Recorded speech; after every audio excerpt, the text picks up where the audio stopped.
ଆପଣ ଝଡ଼ି ଯାଉଛନ୍ତି କି ନା ଆପଣଙ୍କ ପିଲା ଶୁଖି ଯାଉଛି? ଆପଣଙ୍କୁ ଆମେ ଏମିତି ଏକ ଜାଗା ବିଷୟରେ କହିବାକୁ ଯାଉଛୁ ଯେଉଁଠି ମା ଶାହାଡ଼ାଶୁଣୀଙ୍କ ପାଦୁକା ପାଣିରେ ସବୁ ପରିବର୍ତ୍ତନ ହୋଇଯାଇଥାଏ ବୋଲି ଲୋକଙ୍କ ଆଶା ଏବଂ ବିଶ୍ୱାସ ଅଛି।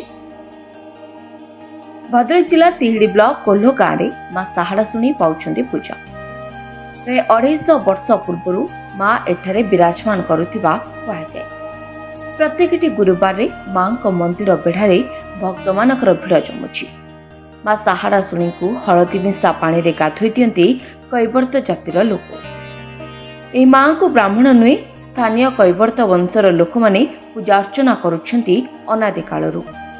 ମାଙ୍କ ନିକଟରେ ପଣା ସଂକ୍ରାନ୍ତି, ଚୈତି ପର୍ବ, ରାହାସ ପୂର୍ଣ୍ଣିମା ଆଦି 12 ମାସରେ 13 ପର୍ବ ପାଳନ କରାଯାଇଥାଏ।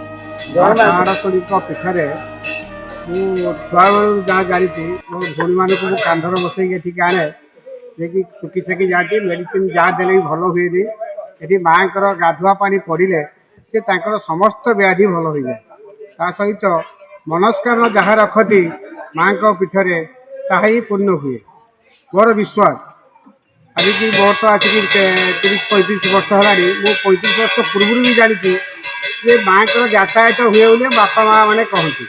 ରାତିରେ ମଧ୍ୟ ତାଙ୍କର ଭଉଣୀମାନଙ୍କ ସହିତ ତାଙ୍କର ସବୁ ଦେଖା ସାକ୍ଷାତ ହୁଏ।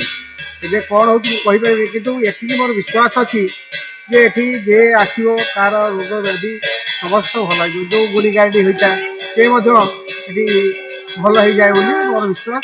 ଆଉ ମୁଁ ମଧ୍ୟ ମାଆଙ୍କର ମୋ ଆୟୁଷ ପାଇଛି। ମୋ ମାଆଙ୍କ ଉପରେ ମୋ ପ୍ରଗାଢ଼ ବିଶ୍ୱାସ।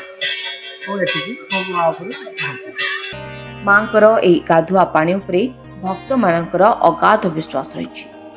ଏହି ପାଣିରେ ରୋଗିଣା ଶିଶୁ, ଯୁବକ, ଯୁବତୀ, ବୃଦ୍ଧ, ବୃଦ୍ଧାମାନଙ୍କୁ ଗାଧୋଇ ଦେଲେ ସେମାନେ ନିରୋଗ ହେଉଥିବା ଭକ୍ତମାନେ ମତ ଦେଉଛନ୍ତି।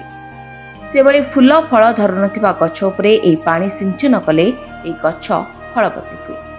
ବନ୍ଧ୍ୟା ନାରୀ ଏହି ପାଣି ପିଇଲେ ସେ ସନ୍ତାନ ଜନ୍ମ କରିଥାଏ ବୋଲି କୁହାଯାଏ। ଏହି ଗାଧୁଆ ପାଣି ପାନ କରି ଅନ୍ଧ ଦୃଷ୍ଟିଶକ୍ତି ଫେରି ପାଇଛି, ଛୋଟା ଚାଲିପାରିଛି ସଳଖି। ସବୁକିଛି ସମ୍ଭବ ହେଉଛି କେବଳ ବିଶ୍ୱାସ ଉପରେ।